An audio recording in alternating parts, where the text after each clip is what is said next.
Sir Mewat से लगातार आप गुड़गांव लोकसभा सांसद बनते आ रहे हैं, लेकिन कई ऐसी मांगे रही है, चाहे नूह से लेकर अलवर तक रोड की मांग हो या फिर यूनिवर्सिटी की मांग हो या रेल की लाइन की मांग हो, आज तक ऐसी मांगे पूरी नहीं है। क्या कहेंगे सर? नूह से अलवर वाली 4 लेने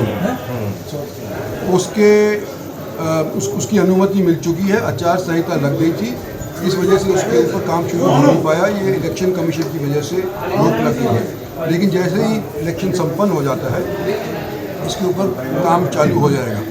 दूसरी जो मेरी तरफ से जो वायदा था वो था रेलगाड़ी चलाने का, तो हमने खाता खुलवा दिया है भारत सरकार का यहाँ पर रेल लाइन चलाने के लिए, और खाते में पैसे भी डलवा दिए हैं इस बजट के माध्यम से। पिछली बार जो बजट हुआ था, और आने वाले 5 साल के अंदर जो रेलगाड़ी हमने वायदे के तौर के ऊपर लोगों को कहा था कि चलवाएंगे, इन 5 साल के अंदर हम चलवा करके दिखाएंगे।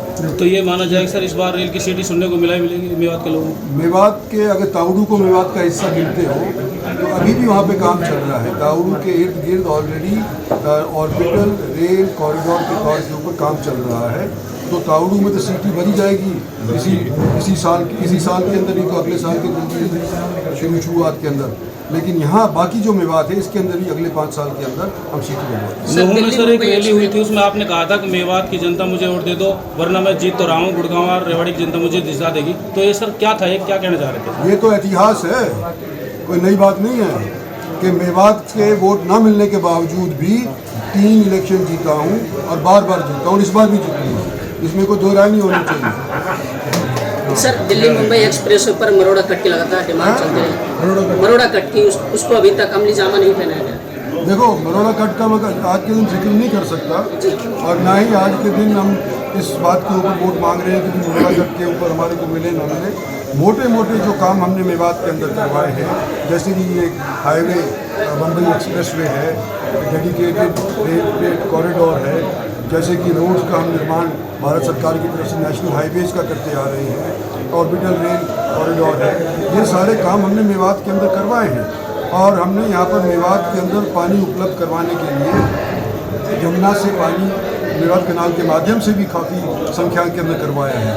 तो जो उपलब्धियाँ हमने करी हैं उसके ऊपर आज के दिन हम वोट मांग रहे हैं, और आने वाले समय के अंदर जो रह भी जाती हैं उसके ऊपर भी अमल करेंगे। सर एक्सप्रेशनल डिस्ट्रिक्ट है, मैनिफेस्टो में क्या चीज़ें हैं आने वाली? एस्पिरेशनल डिस्ट्रिक्ट भी मैंने डिक्लेयर करवाया था, मेरे पास नीति आयोग है आज से सन 16 के अंदर, क्योंकि मैं यहाँ का MP था और मैं नीति आयोग के अंदर मंत्री हूँ। नीति आयोग के मार्फत मेवात को एस्पिरेशनल डिस्ट्रिक्ट अगर करवाया था तो उसके अंदर मैं भी शरीक हूँ, और मेवात के अंदर उस वजह से काफ़ी जो काम हुए हैं उसके अंदर मैं भी अपने आप को हिस्सेदार हूँ। तो विजय संकल्प रैली का जो आयोजन आज जान मोहम्मद जिला प्रमुख और हमारे सारे समूह ने करवाया, भाई तस्लीम है, मुबीन है, जावेद है, असरू चेयरमैन है, तो इन सभी ने लगकर इस समारोह की व्यवस्था को देखे रखा। और ये तो राव साहब का खुद का कथन था मंच के माध्यम से कि इस तरह का समारोह मुझे मेवात में पहली बार देखने को मिला है। तो मैं धन्यवाद तो जनता का करना चाहता हूँ कि उन्होंने आकर अपना कीमती वक्त देकर और इस गर्मी के मौसम में आकर यहाँ शिरकत की। इसके लिए सभी बुजुर्गों का, भाइयों का, बच्चों का, सभी का बहुत बार धन्यवाद। विधानसभा से कितनी वोट भाजपा को दिलाता है? देखो आशु भाई, वोटों का कोई आंकड़ा नहीं होता है। जो लोग कहते हैं कि मैं 10,000 दिलवा दूंगा, 20,000 दिलवा दूंगा, लाख दिलवा दूंगा, इसका आंकड़ा नहीं होता है।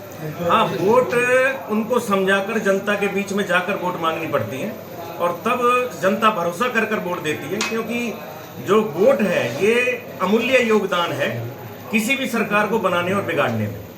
तो मैं अपनी उससे मैं ये तो नहीं कहूँगा कि भाई हम सब मिलकर और लाखों वोट दिलवाएंगे, लेकिन इतना वादा जरूर करता हूँ कि हम सब मिलकर हम जनता के पास जाकर बीजेपी के लिए, राव इंद्रजीत के लिए वोट मांगेंगे, और ये मेरा विश्वास है कि जनता हम पर विश्वास करेगी।